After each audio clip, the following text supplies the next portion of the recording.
Friends, today our great province has sent a message to Canada and the world. Alberta is open for business.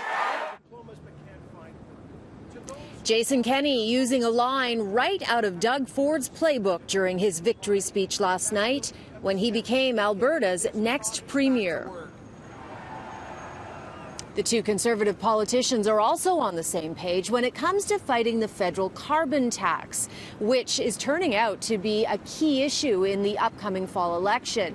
Both premiers will be a powerful foe against Justin Trudeau. Canada has a different political landscape than just under 4 years ago when Trudeau was first elected.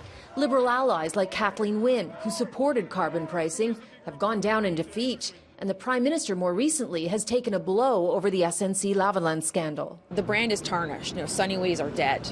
And I think the Liberals have to recalibrate on how they communicate. And right now they're still kind of coming at it from a place of, will we still have this moral authority to govern that Canadians are kind of questioning right now.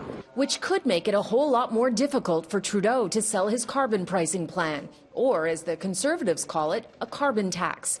Premier Ford has been leading the charge against it and is amping up the pressure, first with these stickers that will go on every gas pump showing how costs will rise, and now with this radio ad just released today.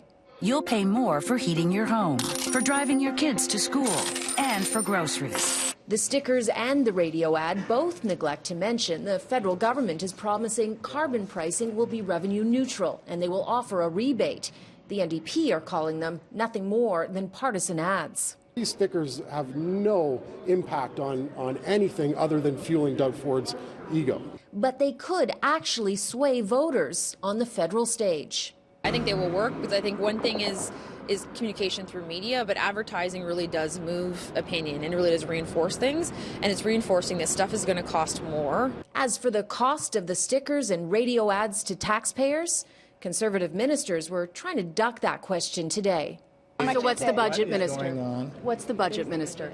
The budget numbers, I haven't gone through line by line. I mean, we said that we would fight the carbon tax with every tool that we have at our disposal. I know you just talked to the president of the Treasury Board about that, so he would have details on those types of things. No, he didn't give us details. So we're asking you, what is it costing taxpayers to launch this campaign against the carbon tax? Listen, we said that we were going to use every tool at our disposal. The federal Liberals are running misleading ads. You're not answering. Cost to taxpayers and whether these are partisan ads aside, Ford's anti-carbon tax message is being played out to voters across Ontario, a province any leader needs to win a federal election.